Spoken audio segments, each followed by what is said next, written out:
Buenos días. Como bien se señala en la agenda del evento, me han solicitado que tengamos un momento de reflexión respecto a unos temas que en la actualidad han adquirido una gran relevancia.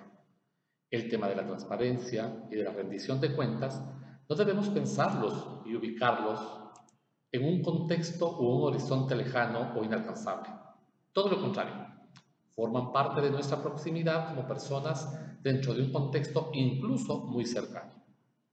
Son elementos que últimamente están de modas, conceptos que se escuchan, que se leen en los medios de comunicación, pero al parecer no es una moda que será pasajera, sino que se ha quedado en el imaginario social, pues su importancia es grande para el desarrollo de nuestro sistema político y social y sus beneficios son de gran calado en la construcción de ciudadanía, una ciudadanía que estamos llamados a construir y a realizar conjuntamente.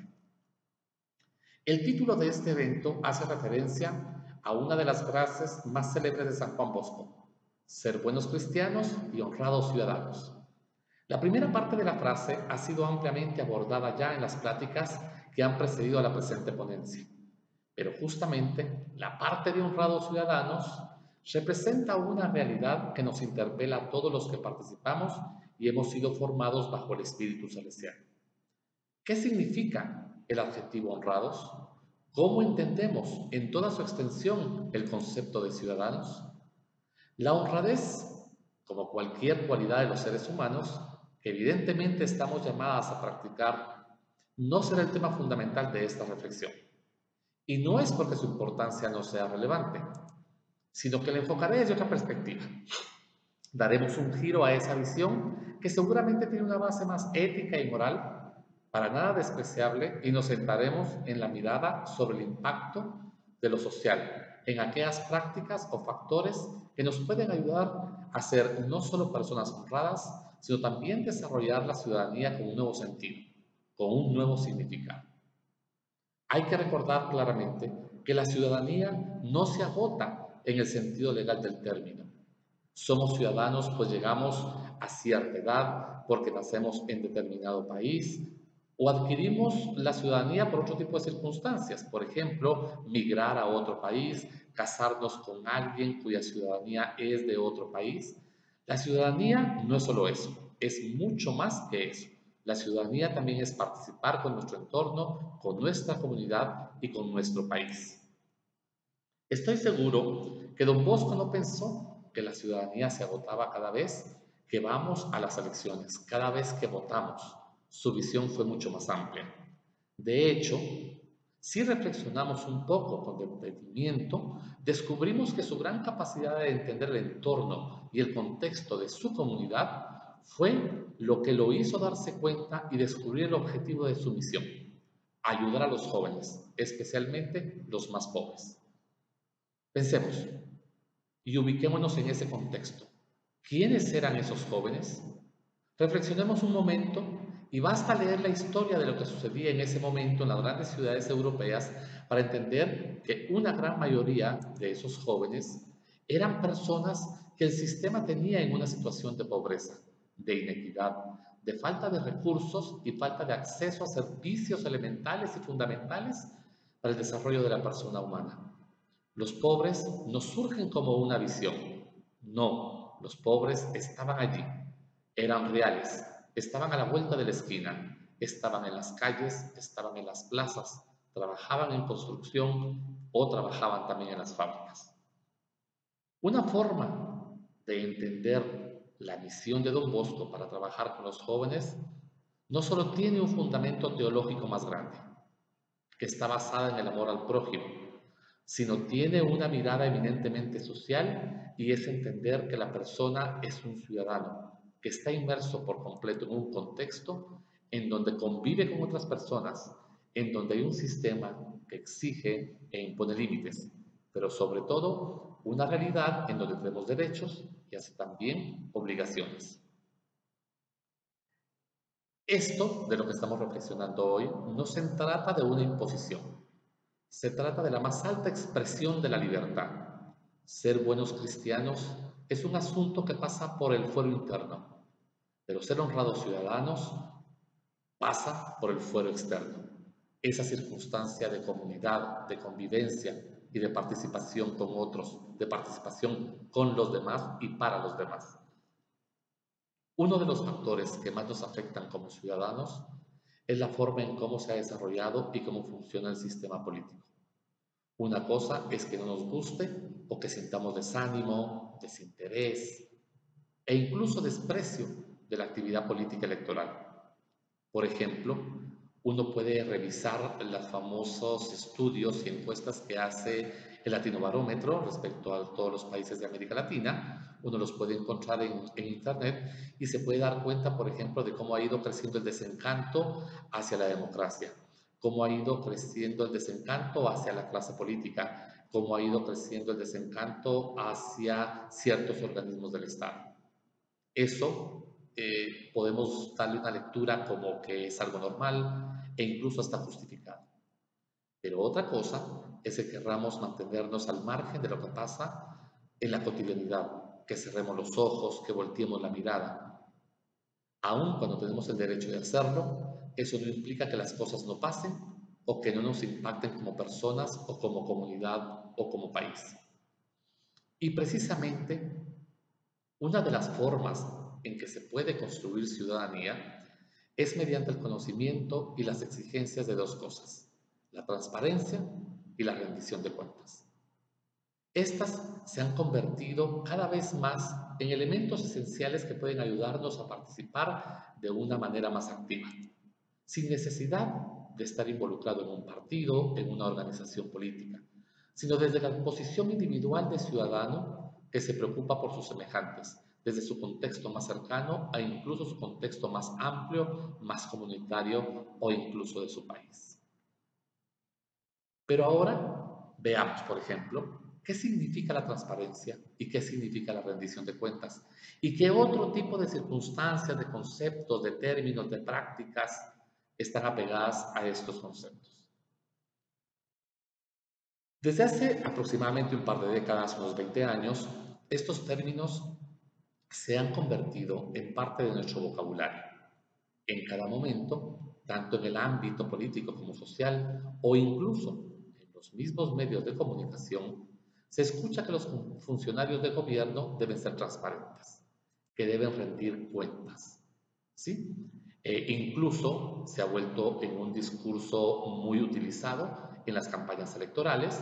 Ustedes se recordarán en las últimas dos campañas electorales al menos, prácticamente todos los candidatos hablaban sobre cómo hacer un gobierno transparente, cómo actuar de manera transparente o incluso iban un poco más allá y pasaban de la transparencia para hablar de la lucha contra la corrupción. Pero realmente, ¿qué significan estos términos? ¿Cuál es su alcance? ¿Por qué son importantes y en qué nos benefician y nos afectan, tanto en el ámbito personal como en el ámbito social, como en el ámbito nacional? La transparencia hoy en día aparece como un resultado ineludible de la democracia. No podemos hablar de democracia si no hablamos de un sistema transparente, si no hablamos de un sistema que rinde cuentas, si no hablamos de un sistema abierto, de un sistema que se da a conocer. Ello podemos pensarlo independientemente de la forma de gobierno y de la estructuración territorial del poder político. Es decir, no importa, por ejemplo, así como Guatemala, que es un sistema presidencialista, hablamos igualmente de transparencia. No importa si fuéramos un gobierno parlamentario, igualmente se habla de transparencia. No importa si somos un gobierno unitario, como en el caso de Guatemala, o si fuéramos un gobierno federal, por ejemplo, como otros países. Igualmente, el sistema y la democracia tiene que ser transparente por esencia, ¿sí? Es un rasgo esencial de la democracia. La transparencia es parte de esta democracia y vivimos en una democracia, nos guste o no. Seguramente podríamos pensar y seguramente podríamos hacer todos los análisis que queramos de que hay debilidades, de que hay falencias, de que hay imperfecciones, de que aún nos toca alcanzar algunos estadios de consolidación, algunos estadios que nos permitan vivir de mejor manera, pero estamos en este sistema y este sistema se ajusta a las exigencias propias de la democracia. La transparencia es un elemento que proviene, sin lugar a duda, de la voluntad del poder público. pero no debe entenderse como que fuera una concesión que hacen los gobiernos a la población. ¿Sí? Para nada. La transparencia es una cualidad del ejercicio del poder público y se ha convertido en una exigencia por parte de los ciudadanos, quienes estamos interesados en ejercer nuestro derecho contralor sobre el uso de los recursos que nosotros proveemos al Estado. Esto es muy importante, por favor, tomarlo en cuenta. Es decir, no debemos nunca estar agradecidos con un gobierno porque éste sea transparente. Es su obligación. A los funcionarios se les vota y se les paga para que cumplan con su deber. Y parte de ese deber es ser transparentes. Acuérdense que los funcionarios están comprometidos a cumplir con lo que dice la Constitución y lo que dicen las normas y lo que dicen las leyes. La acción de querer transparentar las acciones públicas ayudan a legitimar la administración y permite la existencia de mecanismos de rigor y de eficacia en la acción administrativa. Eso es parte de su responsabilidad. Por eso es que la democracia y el sistema piden que se ejerza de manera transparente las cosas, porque las personas tenemos el derecho a acceder a la información y así poder ir verificando que quienes están a cargo de tomar las decisiones más importantes sobre nuestro destino, sobre la prestación de los servicios públicos, sean personas que sean capaces de respetar no solo lo que establecen las normas, sino de actuar bajo estándares de honradez, de probidad, de capacidad, de eficiencia y de eficacia. En un Estado que no sea democrático, por ejemplo, pensemos en lo que se denomina un Estado autocrático o un Estado autoritario, normalmente la regla por naturaleza va a ser el secreto, la cual o el cual permite de alguna manera que los funcionarios públicos actúen de manera arbitraria y permite que exista una incontrabilidad del poder, o sea que el poder no pueda ser controlado, ¿sí? Pero en un Estado democrático la regla debe ser, por el contrario, la transparencia de la acción de los poderes públicos y en este caso el secreto es la excepción. Hay un pensador italiano que se llama Norberto Bobbio y dice, en el Estado autocrático el secreto de Estado no es la excepción, sino la regla. Las decisiones públicas deben ser adoptadas lejos de las miradas indiscretas del pueblo, ¿sí? De la sociedad. La opacidad en las acciones es necesaria para garantizar la arbitrariedad y la inexistencia de controles de parte de la sociedad.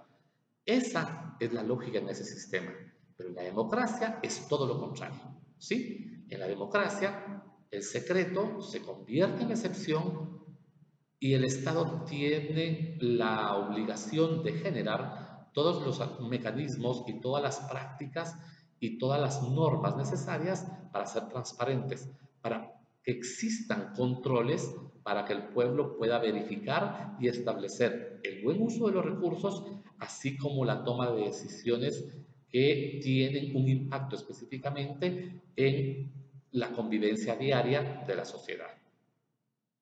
Por ejemplo, el derecho de acceso a la información pública representa un parámetro muy significativo del nivel de transparencia de un determinado orden jurídico. De hecho, no puede hablarse de transparencia de la actividad pública si no se garantiza el derecho a las personas a la comunicación de los documentos que están en el poder de la administración. Si no se garantiza el derecho de acceso a la información pública, es muy difícil que se pueda hacer transparente. Hay algunos países que todavía carecen de leyes de acceso a la información pública y cada vez más es difícil sustentar o argumentar la posibilidad de ser transparentes. Es prácticamente imposible. En Guatemala, desde hace 11 años, tenemos una ley que garantiza el derecho de acceso a la información pública que está en poder del Estado y aún así, veamos todos los problemas que se enfrentan para poder tener un gobierno plenamente transparente. La transparencia implica la capacidad del Estado a ser visible y a permitir el acceso a su actuación administrativa, tratando de reducir todos aquellos espacios de secreto o de reserva.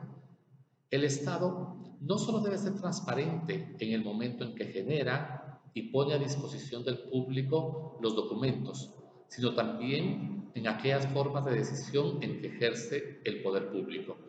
O sea, cuando uno accede a información pública y cuando uno también tiene otros mecanismos de control, no solo le pide al Estado que sea transparente en la forma de cómo se gastan los recursos públicos, sino también en la forma de cómo toma las decisiones. Es muy importante tomar en cuenta estos dos aspectos. Por ejemplo, siempre se ha tenido acceso a las sesiones del Pleno del Congreso. Ustedes pueden ver y se pueden dar cuenta que los medios de comunicación publican qué es lo que pasa en las comisiones, qué es lo que pasa en el Pleno, qué leyes se aprueban.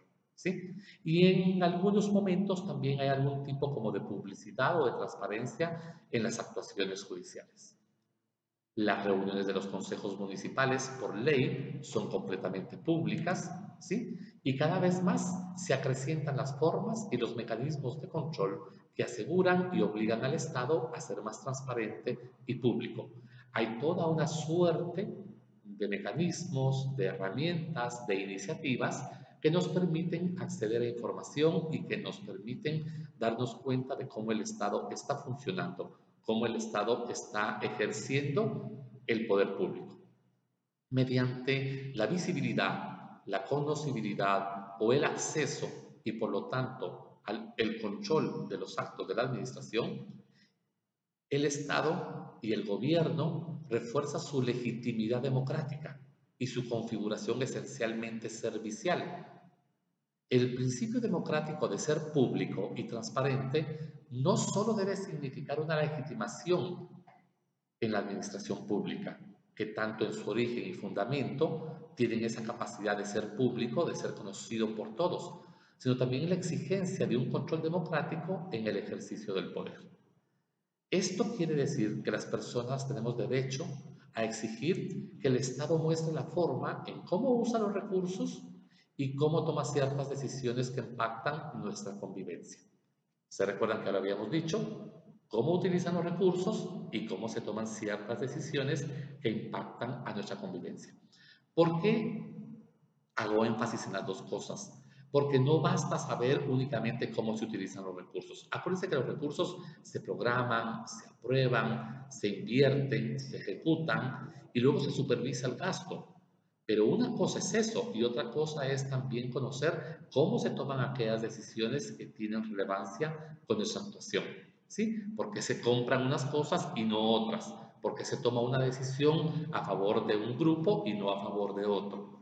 Esos criterios también tenemos derecho de nosotros a conocerlos para saber específicamente cuáles son, llamémosle, los fines por los cuales se toma una decisión, o los caminos o los senderos por los cuales se quiere ejercer la función pública. La publicidad de las actuaciones de los funcionarios contribuye a mejorar la eficacia, es garantía de la rectitud y objetividad de la acción administrativa. ¿Por qué? Porque hay una lógica. Cuando el funcionario es transparente, cuando el funcionario es seguido, es visto, es controlado, se le ponen límites, el funcionario sabe que tiene que actuar bien y tiene que actuar de manera eficaz. ¿Sí? Por lo tanto, puede ser que algún funcionario, alguno, ¿sí? incurra en un acto, pero sabe que va a estar siendo vigilado y tiene que hacerlo de manera, tiene que esconderse, tiene que encontrar los vericuetos de la lógica administrativa para no ser visto, para no ser perseguido.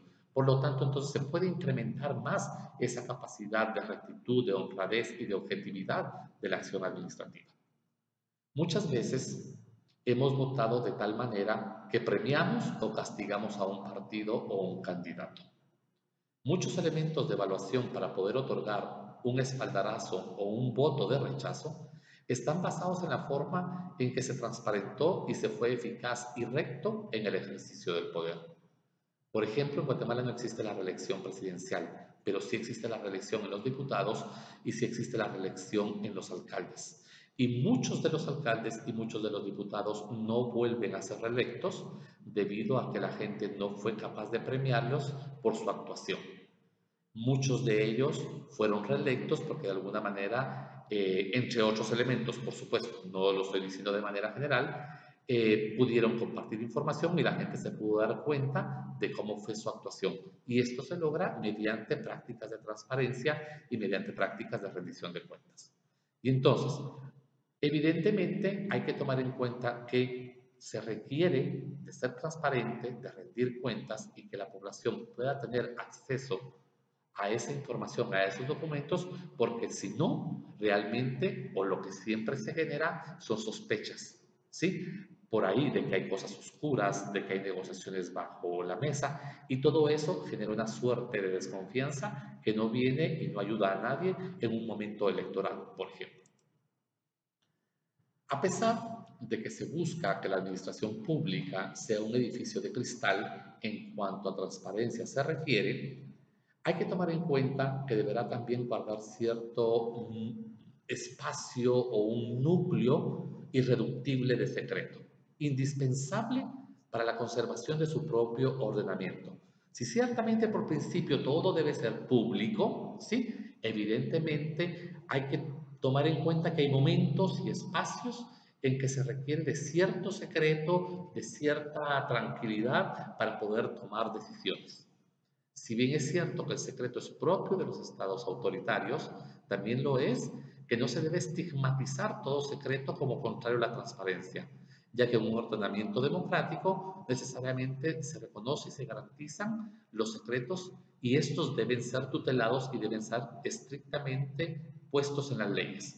Normalmente, por ejemplo, el tema de seguridad, el tema de defensa, pasa por este tipo de espacios, ¿sí? De opacidad, de secreto, porque si no, pues evidentemente costaría muchísimo poder poner en práctica planes, tomar decisiones y proyectos en esas áreas. Lo verdaderamente significativo, y es lo que hay que estar siempre como pendientes, es que este secreto no se convierta en una regla, no se convierta como en la costumbre, sino que haya sido completamente degradado a un canon o a un instrumento que protege ciertos intereses constitucionales, por ejemplo. Nada más. Lo que yo les decía, la seguridad, la defensa, las relaciones diplomáticas, sí, requieren de ciertos momentos. No todo tiene y no todo puede ser transparente por el resguardo del mismo orden legal y constitucional. Es decir, debemos estar atentos a que esta práctica, pues evidentemente, no se convierta en una regla, sino que sea la excepción. Así las cosas, hemos hablado de transparencia en el ejercicio del poder, de la publicidad de la administración del Estado y del derecho que tenemos las personas de acceder a la información pública. Pero no hay que equivocarse. Los primeros dos conceptos, o sea, la transparencia y la publicidad de la administración pública, ¿sí? Hacen referencia a un modo de ser de la cosa pública, a un objetivo o un parámetro para evaluar las acciones administrativas del Estado. La transparencia y la publicidad como tal son un estado o una condición de visibilidad de la acción administrativa. Es decir, permiten el acceso a las fuentes de información y por lo tanto son contrapuestos a la idea del secreto o de la reserva de información. Su fundamento en todas sus manifestaciones es siempre el mismo. El principio democrático en su vertiente de control de la ciudadanía de la actividad pública. ¿Sí? ¿Por qué decimos y reiteramos o repetimos nosotros que el Estado debe ser transparente? Porque nosotros tenemos el derecho de poder controlar la actividad pública. Recordemos el concepto que nos ofrece Norberto Bobbio, a quien ya mencioné, cuando señala que la democracia es el sistema del ejercicio del poder público en público. Eso quiere decir que es abierto a la sociedad. Estos elementos se han convertido en mecanismos para democratizar el control de la actuación administrativa a través del acceso a la información, el cual no es una prebenda del Estado, sino que es un derecho humano que el Estado debe garantizar. Por su parte, entonces el derecho de acceso a la información pública constituye un derecho de la libertad de informarse, que tiene su fundamento en un principio democrático, que reclama la publicidad de la información que obra en poder del Estado. El reconocimiento del derecho de acceso a la información pública como manifestación principal de un principio de publicidad de la actuación administrativa es, salvo algunas excepciones, un logro rigurosamente reciente, e incluso en países de larga tradición democrática. En Guatemala, en el mundo ya hay más de 100 leyes de acceso a la información pública aprobadas. Yo creo que deben ir por 110 o 112, y las últimas leyes, aproximadamente, si no estoy mal, podrían ser unas 40 o 50 leyes, se han aprobado en los últimos 20 años. En Guatemala, esta ley se aprobó en el 2008, entró en vigencia en el 2009 y ya tenemos 11 años de contar con un cuerpo legal que garantiza el derecho que tenemos todas las personas de acceder a información que está en manos del Estado. Como se dijo antes, no puede haber transparencia si no se garantiza el derecho de acceso a la información pública. Hay que ser muy estrictos en este punto. Poder acceder a la información pública en este país no ha sido un regalo del gobierno o un privilegio que éste nos ofrece, sino que es un derecho que ha implicado una larga lucha desde el ámbito de la sociedad, con el cual se abrió en definitiva no solo la garantía de contar con información que nos permita desarrollar nuestra libertad de información y de expresión, sino que se ha convertido en una herramienta eficaz para realizar un ejercicio contralor de la actividad pública. El acceso a la información nos permite exigir que haya una rendición de cuentas de parte del poder público y así poder construir una ciudadanía más responsable y más pertinente.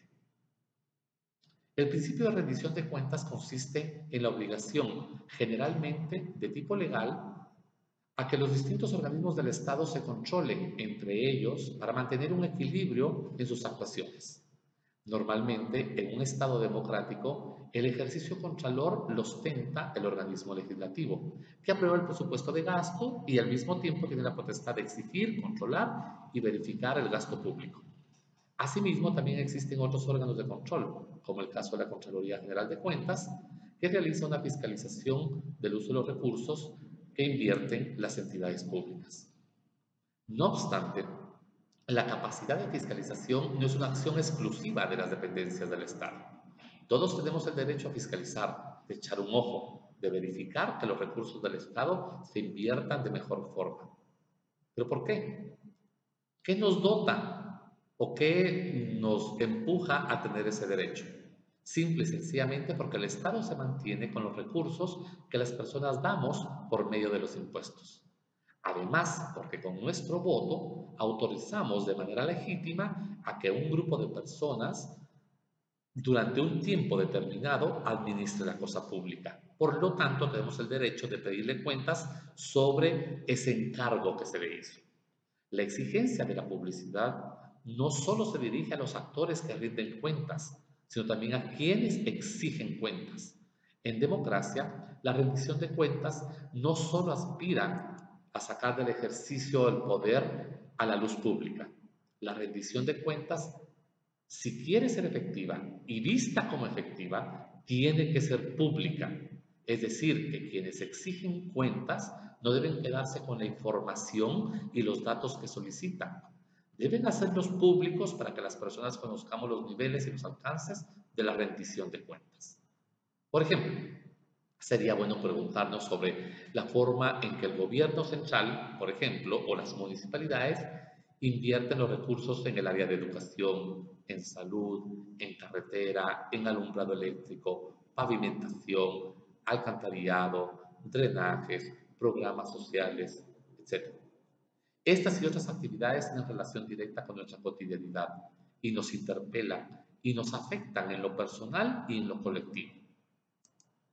Veamos que ahora es normal encontrarse con una serie de demandas o exigencias por la transparencia y la rendición de cuentas. Por ejemplo, cómo funciona la Universidad de San Carlos, cómo funciona el deporte federado, cómo funcionan otras entidades que reciben fondos públicos. Si algo, como ya se dijo repetidas veces, caracteriza a lo público, es la transparencia. No obstante, hay actividades privadas, por ejemplo, que últimamente en el ejercicio de la ciudadanía han entrado a esta discusión, si deben o no o rendir cuentas públicamente. Vemos casos más cotidianos que nos permiten desarrollar el ejercicio ciudadano de fiscalizar y exigir cuentas. Por ejemplo, las asociaciones de vecinos se conforman como entidades privadas a quienes se les dota de autoridad de administrar recursos y bienes que son de acceso de todos los que viven en una determinada colonia, en una zona, en una circunscripción. Pero, ¿rinden cuenta del gasto, por ejemplo, de las cuotas vecinales, de las inversiones, de la forma en cómo ejecutan los recursos? ¿Sí? Ustedes saben si viven en una situación de esas, quién toma las decisiones, cómo les rinden cuentas, lo hacen público, no lo hacen público. Por ejemplo, si son profesionales, ¿conocen la forma en cómo se administran los fondos, sí, que recogen los colegios profesionales? El colegio de abogados, el de humanistas, el de médicos, el de ingenieros, el de arquitectos, el de psicólogos. ¿Cómo funciona una cooperativa, una asociación religiosa, una asociación de padres de familia? ¿Sí? ¿Quién decide el uso de los recursos?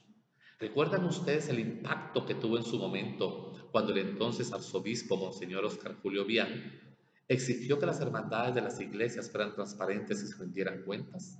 Seguro a muchos no les gustó, pero muchos otros agradecimos el gesto y la orientación en la búsqueda de los procesos de transparencia en el uso de los recursos.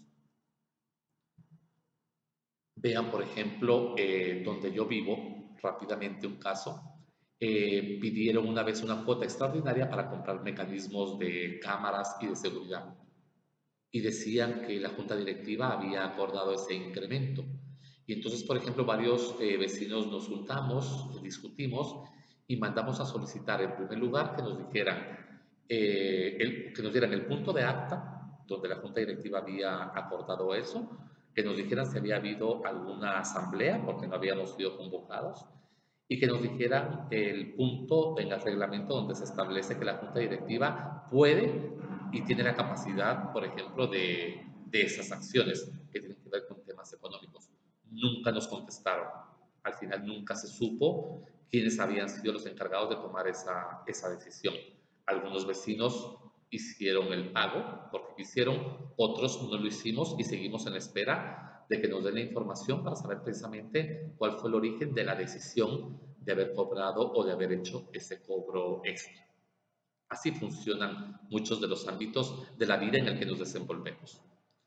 El auge y el impacto que ha tenido la institucionalización del acceso a la información pública, así como los procedimientos, normas y prácticas de transparencia y de rendición de cuentas en diversos sistemas políticos han provocado una serie de innumerables investigaciones. Podemos ver ya una gran cantidad de investigaciones, de tesis, de cosas que incluso a Guatemala le han servido para ir mejorando en esa situación, en esa ruta.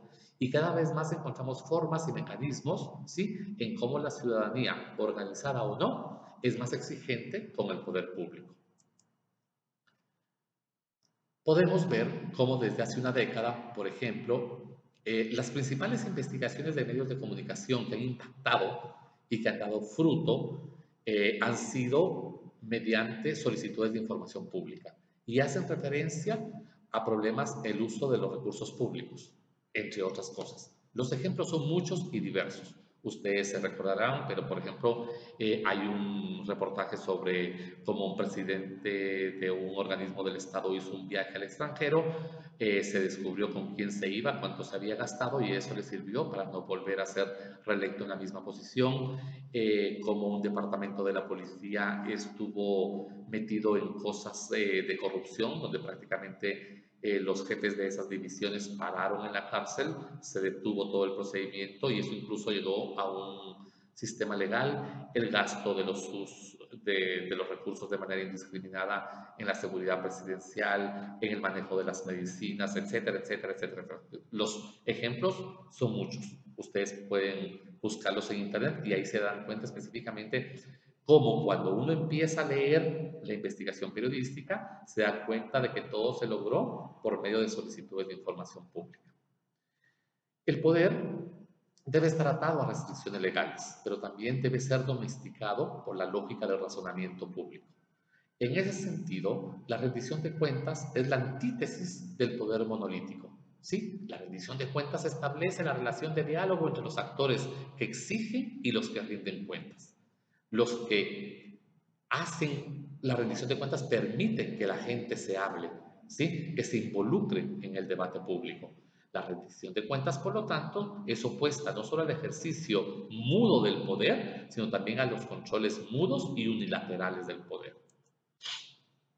Las reglas formales, de alguna manera, deben de estar acompañadas. La rendición de cuentas tiene dos funciones. Una es la función informativa, o sea, la rendición de cuentas nos permite a nosotros descubrir quién está incumpliendo una ley. Pero también hay una dimensión punitiva, porque la rendición de cuentas u otras leyes también van acompañadas de una efectiva lógica de sanciones. Por lo tanto, nos informa quién está cometiendo un error, pero al mismo tiempo también nos permite establecer por otras normas cómo debe ser castigado un acto que viola una norma o una práctica o que de alguna manera genera incentivos para la corrupción.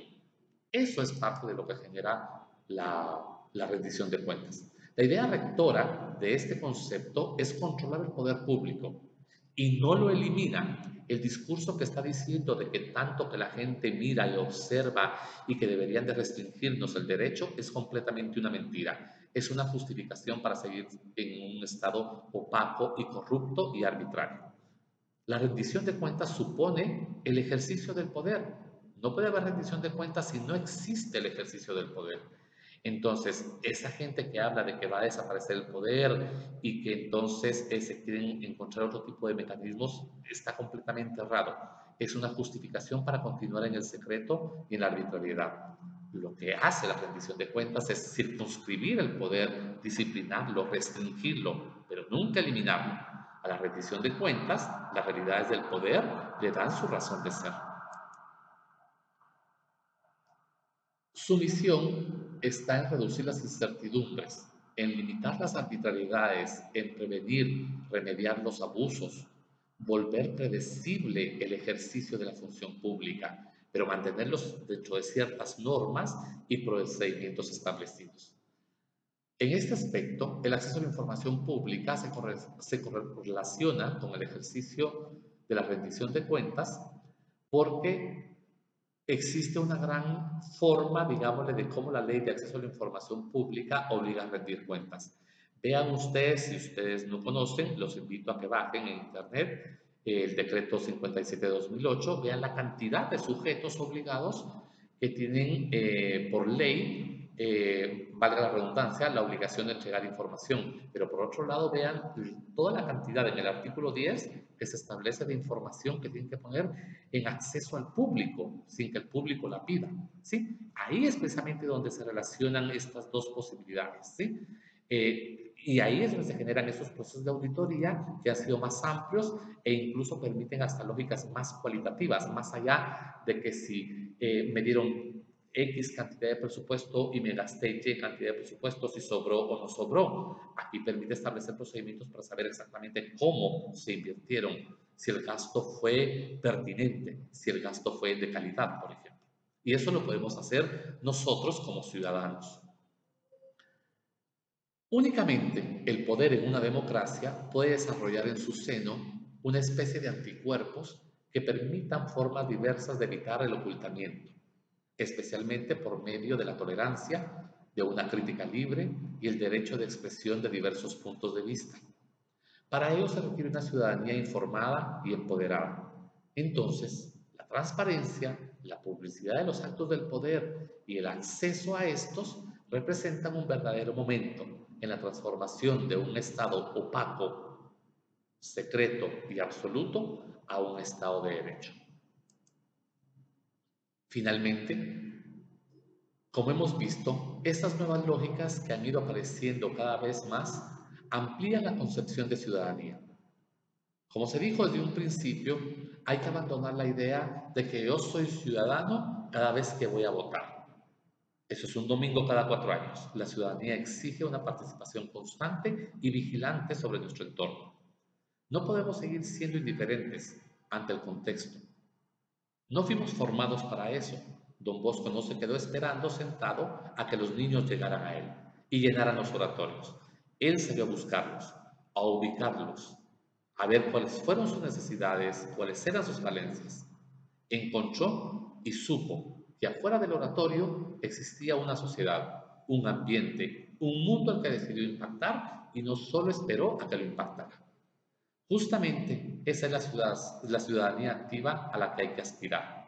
Es necesario conocer y reconocer cuáles son nuestros derechos, pero también cuáles son nuestras obligaciones, que van desde cosas como el respeto, la tolerancia, en la convivencia en espacios sociales pequeños y grandes, el pago de nuestros impuestos, que no siempre es una situación agradable, la responsabilidad cívica y política de elegir a nuestros gobernantes, alcaldes y diputados, y especialmente en el ejemplo y en el testimonio del respeto al prójimo y valores como la caridad y la amabilidad. Esto no es una invitación a la participación política electoral, mucho menos. Eso pasa por el interés que cada uno tiene. Esto simplemente quiere ser una reflexión en torno a minimizar la indiferencia del contexto que nos rodea. Hay que apostarle a que ser honrados ciudadanos no es estar metido en un escaparate. Hay que salir y vivir el mundo, participar de nuestras posibilidades y hacer presente el espíritu salesiano en el espacio en el que nos ha tocado vivir y desarrollarnos como personas y profesionales. Muchas gracias.